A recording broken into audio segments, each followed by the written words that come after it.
छोटे कपड़ों वाली बीवी। अजित एक छोटे कस्बे में रहने वाला सीधा साधा लड़का था। उसकी शादी दिल्ली की रहने वाली सौम्या के साथ हो गई। सौम्या बहुत ही फैशनेबल लड़की थी। अजित की नौकरी छोटे कस्बे में होने के कारण सौम्या भी अजित के साथ छोटे शहर में रहने के लिए आ गई। सौम्या, तुम्हारा ड्रेस कुछ ज्यादा छोटा है, इसे पहनकर यहाँ बाहर मत निकलना।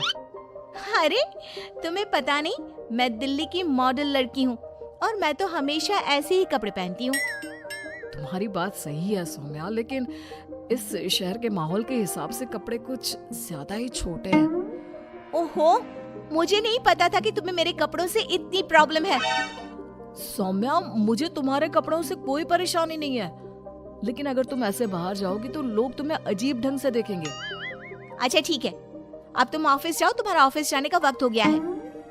अजित को लगता है कि शायद सौम्या ने उसकी बात मान ली है। वो ऑफिस चला जाता है। थोड़ी देर बाद सौम्या अपना शॉर्ट ड्रेस पहनकर घर से बाहर सब्जी लेने के लिए जाती है। भैया, आधा किलो टमाटर देना। मैडम जी, कहीं बाहर से आए लगते हो, पहली बार शहर में आई हो का? तुमसे क्या मतलब? और तुम मुझे ऐसे घूर घूर के क्यों देख रहे हो? अरे नहीं नहीं, ऐसी कोई बात नहीं है, बस आपके कपड़ों को देखकर लग नहीं रहा कि आप शहर की रहने वाली हैं। तुम अपने काम से काम रखो, मैं चाहे कुछ भी पहनूं, तुम्हें उससे क्या? सौम्या सब्जी लेकर अपने घर चली जाती है। शाम को अजित घर वापस आता है। सौम्या, कल मम्मी पापा आ रहे हैं। देखो, तुम ना उनके सामने साड़ी पहन कर रहना, वरना मम्मी बुरा मान जाएंगी। अरे यार, तुम भी ना जब देखो तब मेरे कपड़ों को लेकर परेशान रहते हो। अरे बस 2 दिन की तो बात है सौम्या, उसके बाद तो मम्मी पापा वापस घर चले जाएंगे। अच्छा ठीक है ठीक है।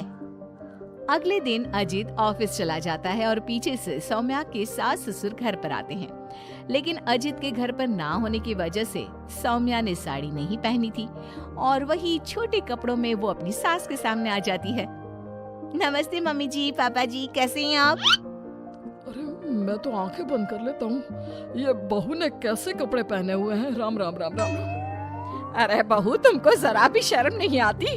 अपने सास ससुर के सामने इतना छोटा ड्रेस पहनकर घूम रही हो। क्या अजित ने तुमको बताया नहीं कि हम लोग तुमसे मिलने आ रहे हैं? बताया तो था, लेकिन वो क्या है ना मम्मी जी, पापा जी, मुझे तो ऐसे ही कपड़े पहनने की आदत है। जरा मेरे साथ चल, मैं तुझे सिखाती हूँ कैसे कपड़े पहनते हैं। सौम्या की सास सौम्या का हाथ पकड़कर उसे कमरे में ले जाती है और उसकी शॉर्ट ड्रेस के ऊपर जबरदस्ती साड़ी पहना देती है। साड़ी पहनने के बाद सौम्या जैसे ही घर का काम करना शुरू करती है, बार बार जमीन पर गिर पड़ती है। हे भगवान, ये क्या मुसीबत है? ये 5 मीटर की साड़ी पहनकर काम करना मेरे लिए तो बहुत मुश्किल है। क्यों बहू, अब पता चला ना कैसे कपड़े पहनने चाहिए? तो मम्मी जी, आपके कहने का मतलब है कि आप लोगों के सामने मुझे साड़ी पहननी चाहिए? हाँ बहू, तुम्हारी सास के कहने का यही मतलब है। अब आगे से ध्यान रखना।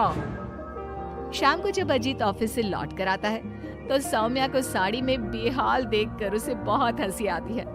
लेकिन अगली सुबह जब सौम्या सोकर उठती है तो उसके कपड़े देखकर अजीत और उसके माँ बाप का सर घूमने लगता है।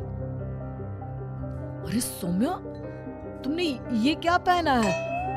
आपकी मम्मी ने साड़ी पहनने के लिए कहा था तो मैंने साड़ी पहन ली। लेकिन सौम्या, तुम्हारी साड़ी तो घुटनों तक ऊंची है, जैसे ये साड़ी ना हो कोई मिनी स्कर्ट हो। वो क्या है ना बेबी, तुम्हारी मम्मी ने मुझे सिर्फ साड़ी पहनने के लिए कहा था, उसकी लंबाई नहीं बताई थी। हे भगवान, ये कैसी बहू पल्ले पड़ी है? अरे ये क्या अजूबा बनकर घूम रही है? लगता है मुझे फिर से आंखें बंद करके ही रहना पड़ेगा। अरे पापा जी, आप एक बार आंखें बंद कर ही लीजिए, बार बार डायलॉग मारते रहते हैं। ये तुमने क्या हुलिया बना लिया है सौम्या? अजीत के मम्मी और पापा अपनी बहू की हरकतों से परेशान होकर वापस चले जाते हैं। अजीत सौम्या को समझाने की कोशिश करता है, लेकिन वो उसकी कोई बात नहीं सुनती। एक दिन सौम्या कुछ ज्यादा ही फैशनेबल कपड़े पहनकर घर से बाहर निकलती है। उस छोटे से कस्बे के लोगों ने उस तरह के कपड़े कभी देखे ही नहीं थे। अरे बहन, क्या बात है, तुम्हारे पास पहनने को कपड़े नहीं का? लगता है बहुत गरीब हो। चलो मेरे साथ, मैं तुम्हें अपनी पुरानी साड़ी दे दूंगी। हाँ, पागल हो गई है क्या? ये आजकल का फैशन है, फैशन। सौम्या जैसे ही थोड़ा आगे बढ़ती है, अरे देखो बेचारी कितनी गरीब है, इसके कपड़े भी फटे हुए हैं। लो ये 10 रुपए रख लो। हाँ कोई बात नहीं। अरे मैं कोई भिखारी थोड़ी ना हूँ। कितने अजीब लोग हैं यहाँ के, इनको फैशन का मतलब भी नहीं पता। थोड़ा आगे जाने के बाद कुछ बच्चे सौम्या को देखकर जोर जोर से हंसने लगते हैं। अब तुम लोगों को क्या प्रॉब्लम है? क्यों हंस रहे हो ऐसे? आंटी आप बहुरूपिया है ना? हाँ? बहुरूपिया क्या होता है? आंटी वही जो अजीब अजीब कपड़े पहनकर गली गली में घूमता है और लोगों से पैसे मांगता है। तुम्हारा दिमाग खराब हो गया है? मैं कोई बहुरूपिया नहीं हूँ। लेकिन आपकी हालत देखकर तो ऐसा ही लग रहा है। तभी वहाँ पर एक औरत आती है। अरे बच्चों, ये तो कोई पागल औरत लगती है। देखो इसके कपड़े भी फटे हुए हैं। हे भगवान, मैं सच में पागल हो जाऊंगी। इस शहर के लोग बड़े अजीब हैं। मेरे फैशन को न जाने क्या समझ बैठे हैं।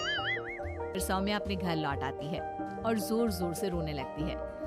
सौम्या को इस तरह रोता देखकर अजित को कुछ समझ नहीं आता। अरे क्या हुआ सौम्या, तुम इतना क्यों रो रही हो?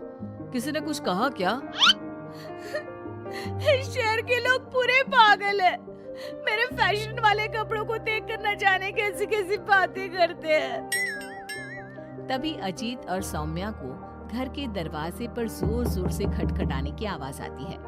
बाहर जाकर देखते हैं तो 2-3 औरतें वहाँ पर खड़ी हुई थी। कौन है आप लोग और क्या हुआ? अरे आपके घर में एक औरत रहती है ना, फटे हुए कपड़े पहनकर घूमती है। हम उसे ले जाने आए हैं। कहाँ ले जाने आए हैं? अरे पागल खाने या फिर महिला सुधार गृह में छोड़ देंगे? लेकिन क्यों? हम उस बेचारी की मदद करना चाहते हैं। उसके पास पहनने को कपड़े नहीं है ना। आप ऐसा नहीं कर सकते। लेकिन क्यों भाई साहब? क्योंकि वो कोई पागल औरत नहीं, मेरी छोटे कपड़ों वाली बीवी है और उसका दिमाग बिल्कुल ठीक है, बस कपड़े थोड़े कम है।